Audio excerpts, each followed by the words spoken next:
was a fan of yours even before The Office. You and a guy named Scot Robinson have been doing Yes. a live comedy music act on the club circuit in Los Angeles for how many years now? 19 years. Yeah, I refer to us more as a dying lounge act, Yeah. but you can say comedy music act. That works too. But we played a lot of stand-up places because we hosted a lot of stand-up shows. Like back in the day when we first started in LA, we started in Chicago briefly, but when we decided to do it in LA in 2001, we were doing shows with Patton Oswalt and Sarah Silverman and oh my God, Marilyn Weishaupt. There were so many people that were just part of that whole scene. Kind of like that's the But uncabaret yeah, scene here in LA, right? Pretty much all those people. kind Uncabaret. of, yeah. Even though we were more like at the Knitting Factory or St. Nick's Pub, or there was a few other places that we hosted. And then we hosted it at the Aspen Comedy Festival in 2003, The name of 2003, 2004. Yeah. the name of the act, folks, is called The Lampshades, and Scott plays Hori Pismo, and Yes. Kate plays a character named Cassie Chu, who I don't want to say she's skanky, but she, How the dare you? outfit. This interview's over. I'm done. Describe. How could you? I thought you were on my side. Describe the red pantsuit, if you would, that Well, Cassie wears. let me just tell you something. The Lampshades is like a dying lounge act in real time. It's like these two characters that are trapped doing an act they cannot get out of, and they've been doing it forever. It's like a And Twilight Zone. it is, and actually, I feel like we've actually become the thing we're making fun of because when we do it, we're trapped. We're just as trapped as the characters. We just can't get off the train. So we're dealing with the audience in real time. We're doing mashups of 70s and 80s songs. And no matter what happens between us, the show must go on. The song must go on.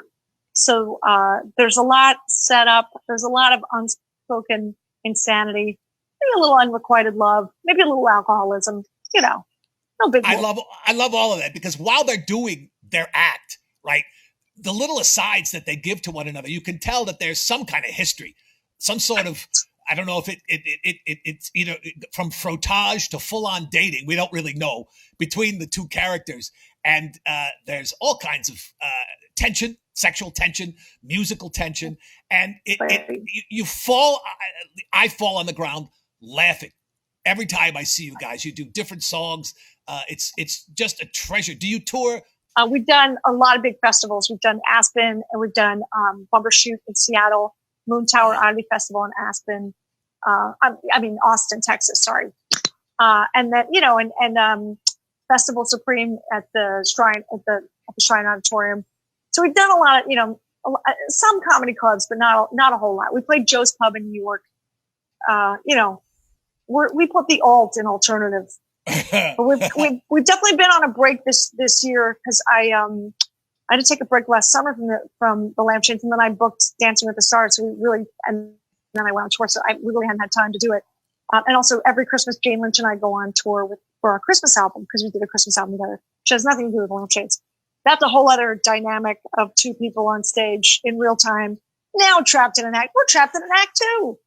Hey, the versatility that you've been able to pull together into your career, it must be very creatively satisfying. I mean, just judging from the comments here in the chat room, we got people watching this in Australia, in Canada. Jenna Elise Bortel loves you, and Franowitz. All kind. Danny Lewis is watching. People watching from all over the world and are fans of yours. I think you know what you're like a throwback performer. You can sing, you can dance, you can do comedy, you do all of these things. What's your favorite thing? What do you enjoy doing the most? Because you're good at everything. Usually whatever I'm doing at the moment. But I love doing live theater. I love doing single cam comedy. I mean, those are the best years. 9 seasons on The Office was fantastic. It was really the greatest set ever to be on because we were all in the same room, and even if you weren't talking, it was the funniest. Front row seat to the funniest thing ever.